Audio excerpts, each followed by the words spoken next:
The trio awakens in a new dark world, a mysterious void. Susie and Kris are disoriented, kicking off their latest adventure. Ralsei soon joins them, sensing a dark presence and guiding them toward the source.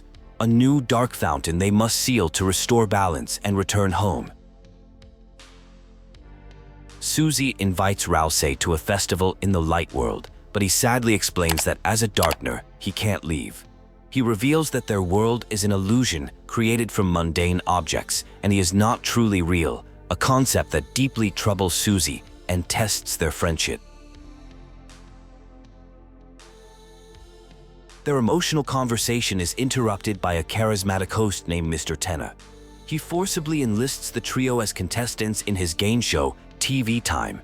They are thrust into the spotlight, with the promise of a grand prize hidden inside a mysterious ball, marking the start of a bizarre, media-themed challenge.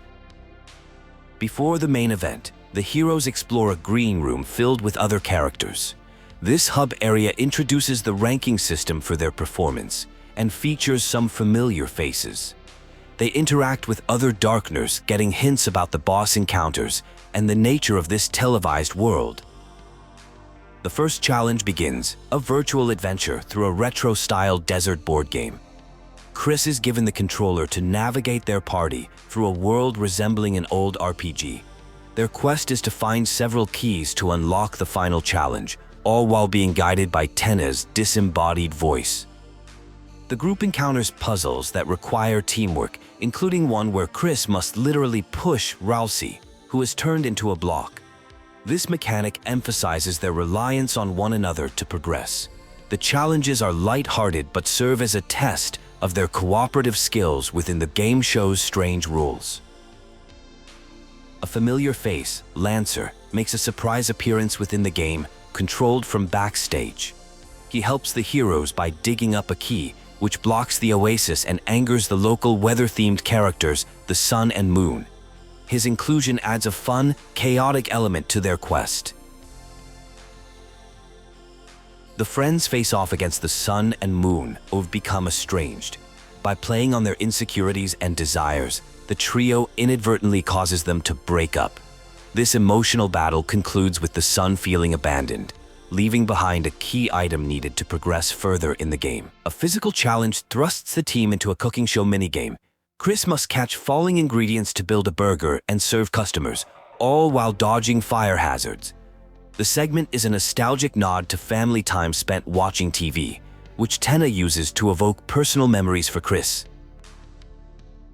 After completing the first round, the team relaxes in a green room. Here, they can interact with other characters, including the reconciled sun and moon. Lancer reveals he is working at the gaming factory, and there are opportunities to spend points on prizes or try other minigames. In a hidden backstage area, Kris finds access to a secret, more sinister game. This separate, Zelda-like mini-adventure allows for a more aggressive playstyle, contrasting sharply with the main game's pacifist options.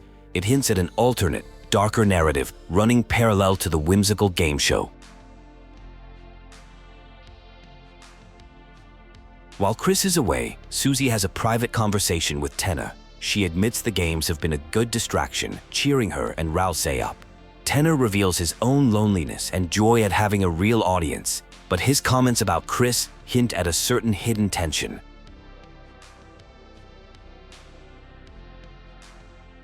In the second round, the game shifts to a tropical island theme where the objective is to take 3 grand photos to proceed.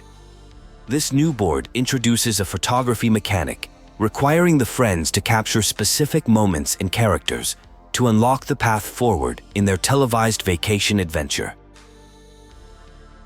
The dynamic shifts as Susie and Ralsei temporarily take control of the game, giving Kris a break. This moment allows for some fun co-op style gameplay and character interaction, showing the growing trust and friendship within the group as they navigate the puzzles together, even if just for a short while. The heroes confront the camera-themed boss, Shudder, in a battle that's more of a photo shoot. They must take pictures of various poses and actions to win. This creative encounter continues the island's photography theme, culminating in the team capturing photos that reconcile the sun and moon for good.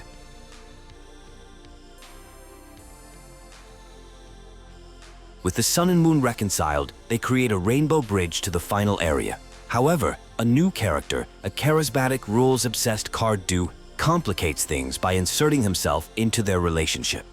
This creates a bizarre but humorous love triangle that the heroes find themselves navigating. Just as they think the show is over, Tenna announces a surprise bonus round funded by viewer donations. Despite their desire to leave and seal the fountain, the heroes are guilt-tripped into playing one last game, their adventure extended by the host's desperate need for an audience. Growing suspicious of Tenna's secrecy, the team investigates a restricted area. They discover he's hiding something important behind a locked door. Susie's frustration with his evasiveness leads them to uncover the backstage machinery and the darker truth behind the cheerful facade of the game show. Behind the scenes, the friends finally locate the dark fountain. They are horrified to find a sleeping Toriel trapped within a giant gacha capsule nearby. They realize she's been a part of this dark world all along, raising the stakes immensely and creating an urgent need to escape. Tenna's playful demeanor shatters as he forcibly takes control of the heroes, trapping them in a series of twisted, inescapable games. His desperation to prevent them from leaving becomes dangerously aggressive, turning the fun into a fight for their freedom as he tries to force them to enjoy his show.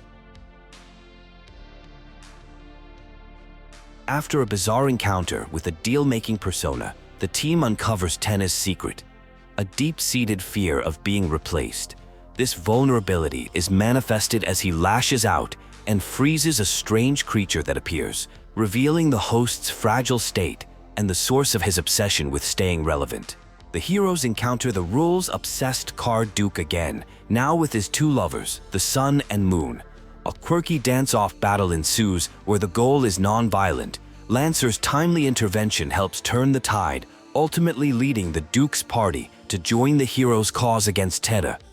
Exploring a hidden area, Kris uncovers a conversation that reveals Tenna's backstory.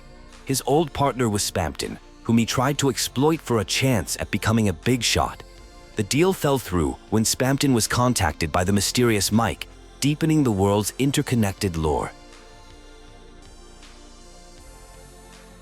After a climactic final battle, a defeated Tenna confesses his loneliness and fear of obsolescence. Susie, relating to his feeling of being a broken toy, gives a moving speech about hope and finding real friends, convincing him to let Toriel go and abandon his forced entertainment. Just as the situation seems resolved, the terrifying Roaring Knight appears. This powerful foe easily dispatches Tenna and attempts to abduct Toriel. An incredibly difficult battle follows, pushing the heroes to their limits as they face the true architect of the Dark World's chaos. In an alternate ending, if the heroes manage to defeat the seemingly invincible knight, they are rewarded with a mysterious shadow gem. This victory, however, comes at a great cost, leaving Ralsei and Susie badly wounded. The knight flees, but the encounter suggests a much deeper hidden conflict. The heroes escape back to the light world, only to discover the knight has followed. They witness the figure trap Officer Undine inside a mysterious steel bunker. The chapter ends with the horrifying realization that the threat from the dark world has now crossed over into their reality.